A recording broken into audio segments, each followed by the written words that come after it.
Alright, so we started out with they take a plate and then we ask them to initial their plate, but they follow it with the center punch, so they'll hit it in. I'll demonstrate that now. So my name is Eric Rogers, so I'll do an E and an R. Just hit it once.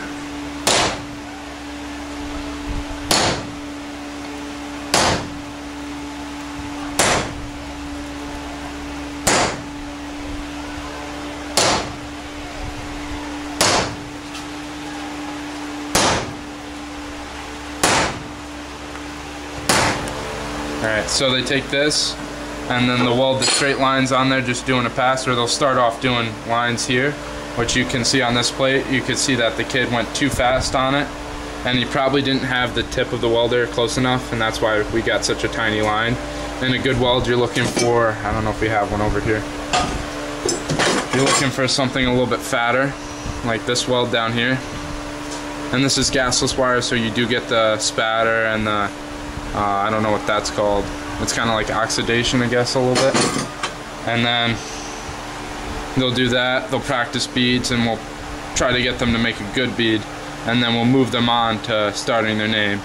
And then they'll do a line, stop, and then come down, and this guy did a curve, so he followed that probably till the end. He went a little bit too fast here again, but here he went a little bit too slow. It's a little bit fat of a bead right here. I don't know what happened there. Luke, you have anything? That was too slow. Too slow right here, yeah. He started to burn it into the plate a little bit too much.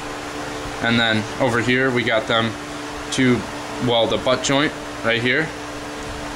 He went a little bit too fast in spots, and some of it wasn't enough. This isn't what you'd really want in a weld.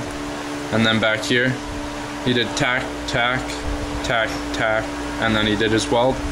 Because if you don't do that, you'll start to bend the plate when you're welding it because of the heat. And then this is the T-joint right here, which is also another one of the requirements. And then they do a lap joint too, which is, a lap joint is this, so you have to weld inside the seam.